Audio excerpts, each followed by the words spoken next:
Let's learn about path connected space. Before going to deal the concept of path connected space, let us know some basic definitions. The first definition is curve. To define curve, let us consider a topological space. Let X be a topological space. And let us consider one interval I, closed interval from 0 to 1. This interval is called unit interval. Okay, unit interval. If we are defining a function f with the domain as I to x, this function is a continuous function. Then f of I, f of the domain members, okay, f of I is called a curve in X. It's called a curve f of I. Simply, if you are drawing a curve like this curve is in the form y equal to f of x, implies f from x to y will be the function, and this small x belongs to capital X and this y belongs to capital Y, right? So here also, if you are taking the domain as I, that implies f from I to x is the function. If you are considering the function with the domain elements as x, the curve will be traced for the value of y, right? Similarly, f of the domain, the curve will be traced. This f of I, the function is called curve in x, right? So let us know one more definition, which is path. So again, let us consider a topological space capital X.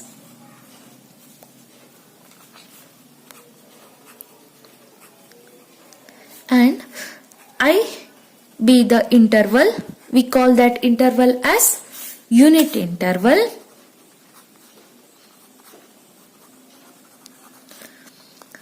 If again the function f from I to x, which is a continuous function, then this f is called a path in capital X. Okay, in simple words we can tell that a path in capital X is a continuous function. Continuous function from capital I to capital X. Okay, this is the definition. F of I is a curve. This f is only the path because the curve defines a path between 2 points. If f from I to x is a path in capital X, then f of I is the interval from 0 to 1, right? This 0 is the beginning point or beginning element of the interval. So f of 0 defines the initial point. That's why f of 0 is called the initial point of the path f. And the end point is 1, right? So f of 1 defines the terminal point or ending point. So we call f of 1 is called the terminal point of the path f. Again, if f from I to x is a path in capital X, then we say that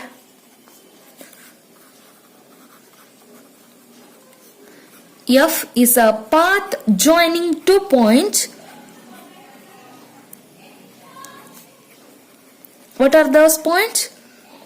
First point is starting point. Starting point is called as initial point, right? So initial point is f of 0. So points f of 0, and what is the ending point? That's called as terminal point, right? Terminal point is f of 1. So and f of 1. Okay. So f from I to x is a path joining 2 points f of 0 and f of 1 in what? In capital X. Or sometimes we say that f is a path running from f of 0 to f of 1. Okay. From initial point to terminal point in f of something.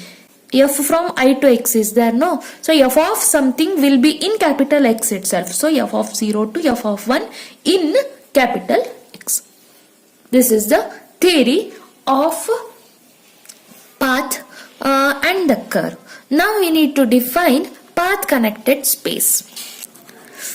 A topological space capital X is said to be a path connected space.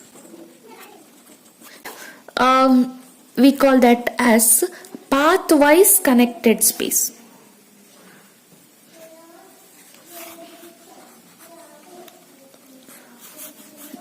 If every pair of points, if you consider any point, okay, pair of points in capital X can be joined by a path.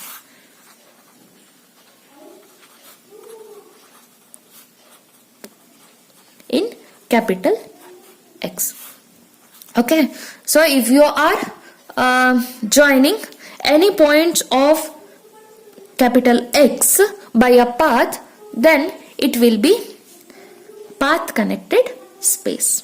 That is a topological space capital X is said to be path connected space if for any 2 points, let's consider that 2 points as x1 and x2, there exists path. Path implies continuous function. Okay, there exists a continuous function f from, I am considering I to x such that f of 0 will be initial point. Let's consider that initial point as x1 and f of 1 as the terminal point, which is x2. Okay, this is about the definition path connected space. Okay, let us consider one example.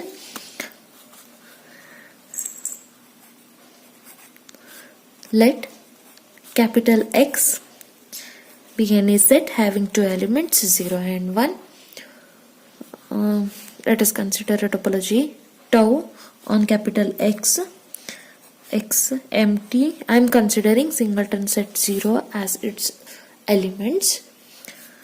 Then can conclude that tau is a topology on capital X, right? Okay. Now let us define a map. Say f from capital I to X by, I am defining like f of x equal to 0 if x not equal to 1, and if it will be equal to 1 if x equal to 1. See here, f of x is there. F of x implies the value of x taken from I. I is nothing but the closed interval 0 to 1. So x can have the value either 0 or 1 or in between 0 and 1. Okay, because it's an interval, and whenever apply the function for the element of I, you will get the element of x. Elements of x are 0 and 1. So there will be only 2 possibilities. One is 0 and other one is 1. So whenever if you are applying function to the element of capital I, which is x, you will get either 0 or it will be 1. They are the elements of capital X. Okay, the function is defined like this. We need to check the given function f is continuous or not. Okay, let us check this. According to the definition of continuous function, we need to collect the open sets in capital X. They are empty, X and singleton set 0, right? Yeah, they are the elements of tau. The elements of or the members of tau are called as open sets, right? Okay, they are the open sets. Let's consider G. The value of G possibilities are X, empty, singleton set 0. We need to consider F inverse of G. That also should be open, right? So let's consider F inverse of X, F inverse of empty and F inverse of singleton set 0. Okay, as you know, F inverse of empty is always empty itself. Empty is always an open set in I. Empty set is always open set. Similarly, F inverse of X, F inverse of X, you will get I itself, right? So I is again open set. F inverse of singleton set 0, F inverse of singleton set 0. Whenever you are having the value of X as 0, that is not equal to 1, it will be 0 and others. But if you are having X value is 1, then the function will take the value or get the value 1 itself. So here singleton set 0 is there. For all the values you will get this, right? So rather than 1, all the values will be included. That's why it will be 0 to 1, not including 1. Because 1 is possible, it will have the value 1 whenever x equal to 1. Okay, so x value is not 1 in this case. If x is not equal to 1, that is, you need this, no, f of x. Here f of x equal to 0 if x not equal to 1. We need f, need to take f to this side. This will be f inverse because f inverse of singleton set 0 is there, right? Inverse of singleton set 0. Then what are the possibilities of x? All the values of x in the interval 0 to 1 rather than 1. Clear? We need to take f to this side. You will get f inverse of 0. F inverse of 0 is possible whenever x not equal to 1. So the value of x can have 0 to 1 not equal to 1. So here open interval, that is excluding 1. So here which will become semi-open interval. Semi-open interval is always an open set.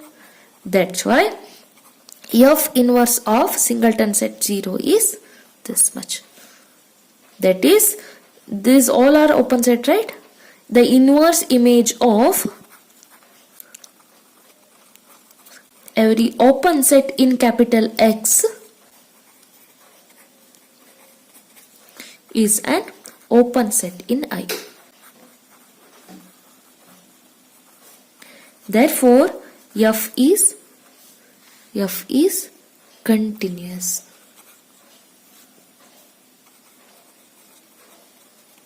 Also, f of 0 equal to 0, f of 1 equal to 1. Therefore, f from I to x is a path in capital X running from, according to the definition, f of 0 to f of 1. Since capital X contains only two elements, namely 0 and 1, right? Thus, for any 2 points x1 and x2 that belongs to capital X, there exists a path in capital X joining x1 and x2. Therefore, capital X is a path connected space.